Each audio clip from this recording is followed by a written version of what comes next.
Cool. Well, I'm back here, clean this block up, just about to carve right here this lion head, and we're going to turn it into a luge. So first we start off by etching lines into this block, and what I'm using is what I call my ice pencil.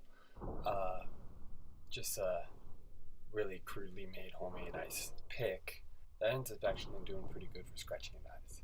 Now the ice pencil lines, as a sketch, will melt really fast, so I deepen them with an V chisel here, and then I'll follow up by using my good old trusty chainsaw. I love this chainsaw. So the first thing we do is that we get rid of all the negative space. Most sculptors may tell you that the lion is in the block, you just have to take everything that's not a lion out. I'll start doing some tip tracing too, and this works really amazing. As long as the chainsaw doesn't go too deep in there, you can really do a lot of drawing just with the tip of the chainsaw. It's really amazing what a chainsaw can do with ice. A little bit more flexibility than wood. Now once I start cutting all the negative space from the front, now it's time for me to start working on the side or the profile. I'm not really knowing what I'm doing, so I'm going back and forth and just keep going, just kind of repeating what I'm doing, going deeper and deeper and deeper until I finally am satisfied about getting more of a three-dimensional line. And the most important part of this line, of course, is the nose. The nose has to stick out the most. So this is why I'm repeating myself, because I need to work on pushing back its face so that the nose is sticking out the furthest. Well, now I'm looking pretty good with the chainsaw, so now it's time to get the flat chisel. Just slowly rounding it off and doing a lot what I struggle to do with the chainsaw. I love the chisel. It's usually my second tool in order. And so I'll come over here and I'll do a lot of rounding and shaping and really putting a lot of dynamic into the work.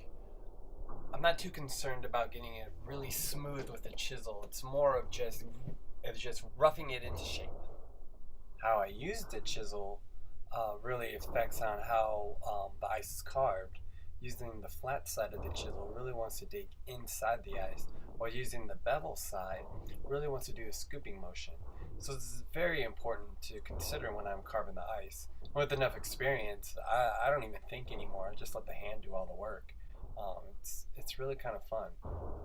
Well, now the roughing stage is pretty much done. Now it's time to smooth it out with this angle grinder here. This is just a sanding pad that you would use for wood. Works amazing for ice, tell you what. And so I'll just come over here and just start grinding away, get all those little rough chisel marks that I had, and smooth it out.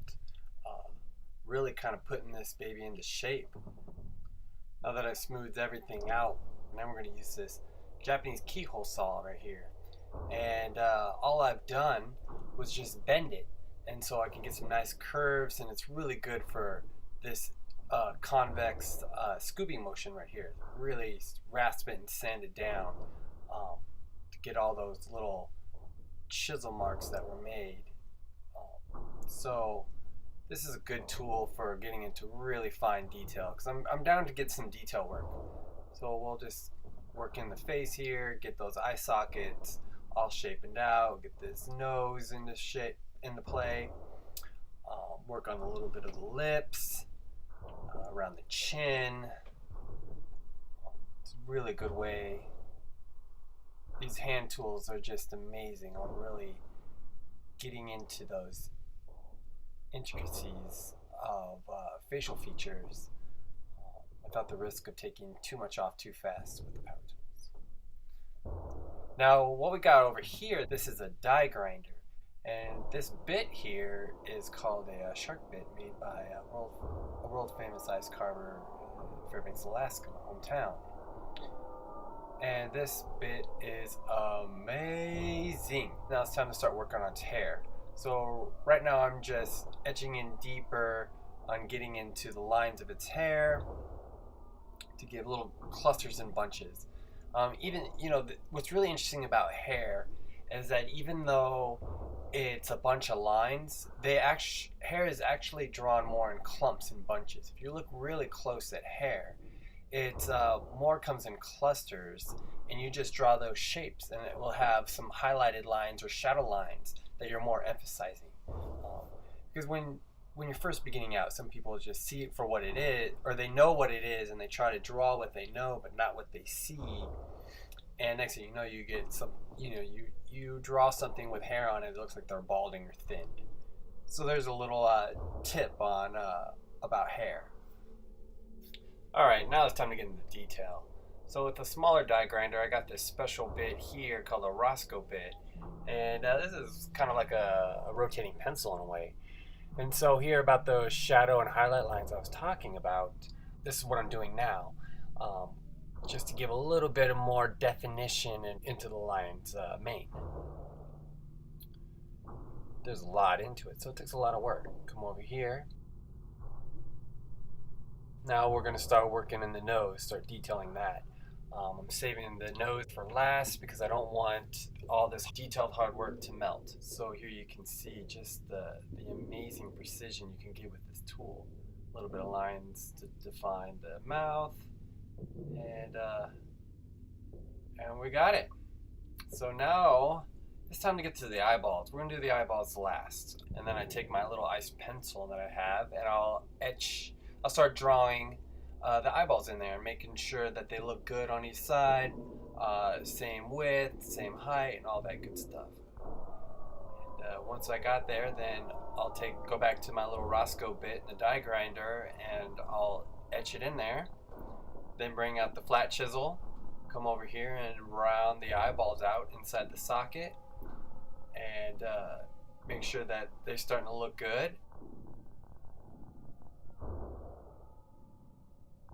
And then come back with the die grinder and start giving some eye bags in there and some volume. And then I'll finish it off with some sandpaper to round off those eyeballs to make them all nice and good looking. Now that we're done with all this, let's just take some water and we'll give it a quick rinse. This is a great way to just clean it up real fast. Adjust the camera, and then we have to turn this into a luge.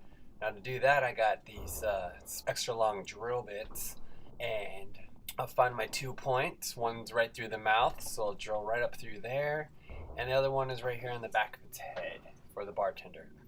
So it takes a little bit of precision to match the 2 holes together.